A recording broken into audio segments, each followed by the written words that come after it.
yesterday we were kind of having this argument, I think off air, of daylight savings time. And I was like, I seem to remember it has something to do with farmers. Okay, they have too much, they need more sunlight. Or I can't remember. And I'm like, if it's farmers, I'm sure it's farmers. And so I got to check this out.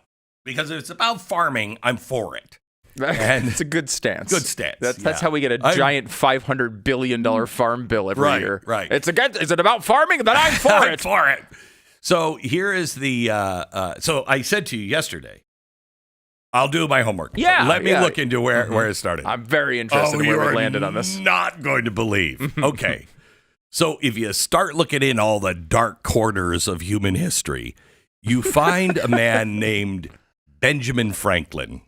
Well, that's not a dark horse. He's my favorite founder. Right. Founding father, inventor, lover of lightning, lover of libraries. Yeah, yes. Pretty good guy. Pretty good right? guy. I love him. Okay. So he's in Paris.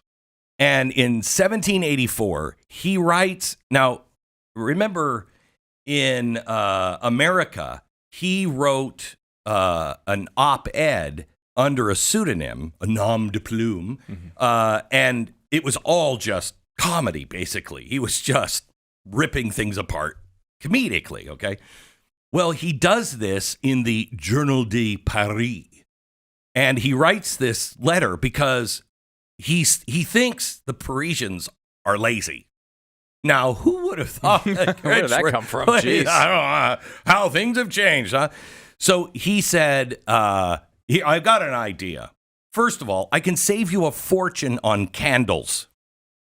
And candles, if you woke up a little earlier, you wouldn't need the candle at night because you'd be tired and you'd go to bed.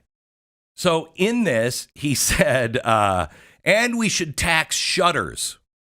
Because if you don't have a shutter, the light would come in and you'd wake up and you'd go to work. Okay. And if that doesn't work, we should fire cannons at sunrise. Get out of bed. Okay. So he's writing this about basically making fun of the French for being lazy and laying in bed. Okay. He didn't mean it, but a seed had been planted. So now you have to go 100 years to the future. Another guy who becomes very serious about the clocks is George Vernon Hudson. He's an entomologist in New Zealand. And he's like, Benjamin Franklin was right. Why? Because this guy collected butterflies after his job, and it got dark too early. For his butterfly collection. For his butterfly collecting. Okay. Mm-hmm. This is insane. So he stirs up a big deal. He's like, we've got to drop our clocks back. But he didn't say an hour. He said like 20 minutes. Set it back 20 minutes. 20 minutes? What are you talking? You know how screwed up everything would be if we set our clock? I'm going to set him back 16 and a half minutes. Imagine that. Jeez. We can't handle the most basic of tasks. I know. Okay. Imagine that. All right. So he's doing this because, again, he's collecting insects. All right. 1895 is when he did that. It didn't come back again until William Willett in 1907. He was a wealthy Englishman.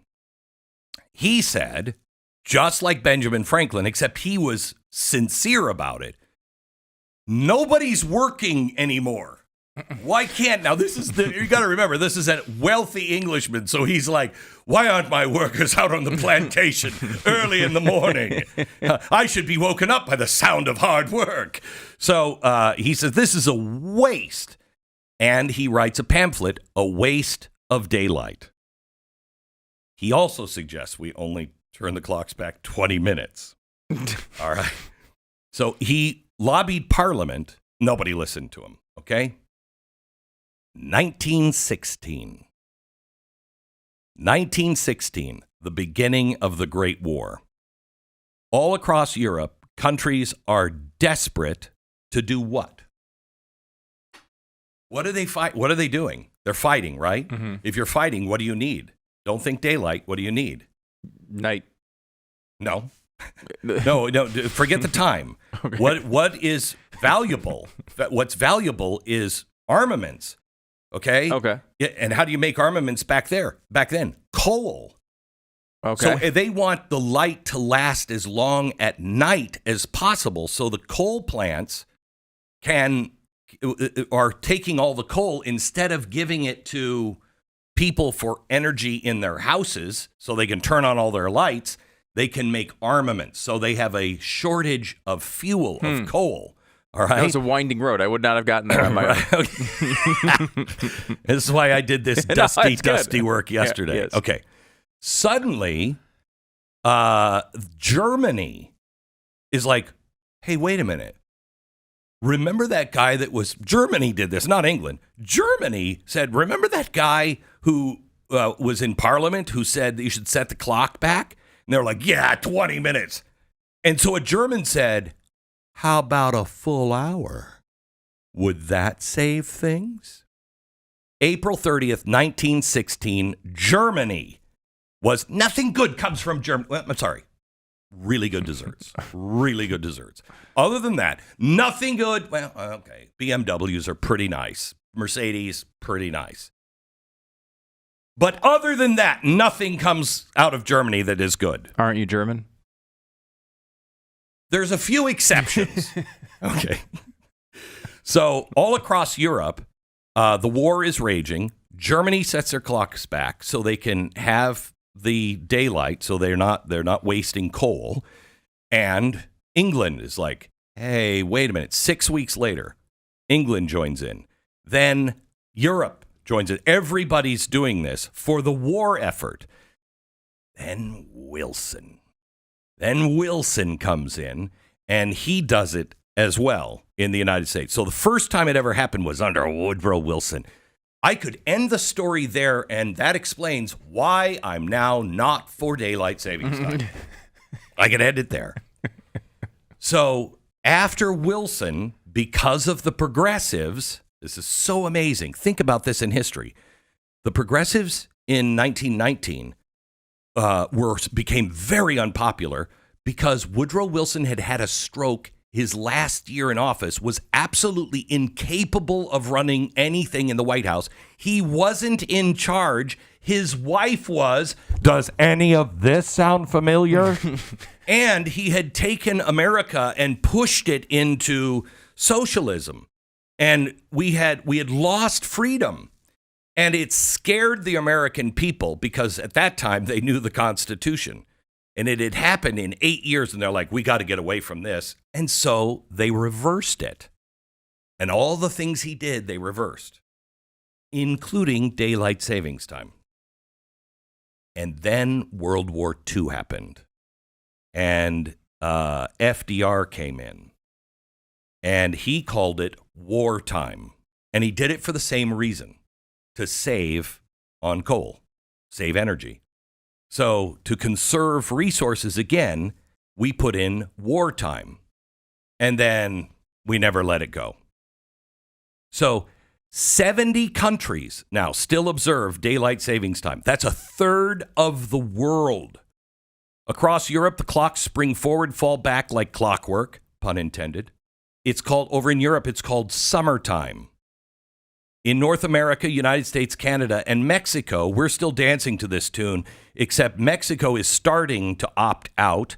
Parts of Australia and New Zealand still observe it. But in Asia, Africa, and most of South America, they've been like, these guys are stupid. What are you doing?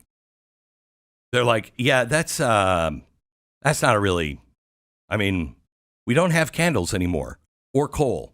So, I think I think we're pretty good with this, and it messes with our bodies. And doctors show that the time change increases heart attacks, strokes, car accidents, and grumpiness. The one thing it's on a Saturday, and you're like, oh, I missed church. Gosh darn it, I didn't set my clock. Now that's not a very good. That's not a good reason to be against it. Wilson is.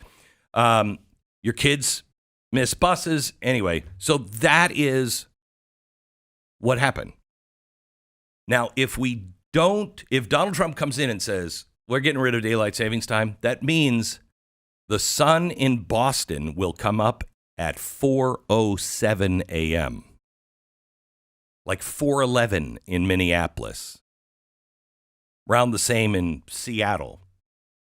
That is significant. 4:20, I think, in Los Angeles.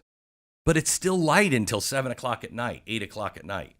I'm pretty cool with that. I don't like it when, the problem is, in the winter, it gets dark so early. You kind of like, I don't need it to be darker, at 3 in the afternoon. I went to, where was that? Copenhagen, I think. I was doing a deal on, I was in Sweden, and I was doing a deal on the Muslim uprisings over there. This is years ago. And like the sun rises at like 9:30, 9:45 and goes down at 3, 2:45, and it never gets past like the sunset. It's never above like 20 degrees horizon. And so it just kind of circles the edge. It always looks like dawn or dusk. I think I'd kill myself. I don't care how good the chocolate is or whatever. I think the Swiss Miss would be fashioning a rope for me really quickly. Oh my gosh, I don't think I could handle it. So anyway, that's the story. Donald Trump, right again. He is right. Anything that on this one. Anything that goes against Woodrow Wilson and FDR, I fully 100% back.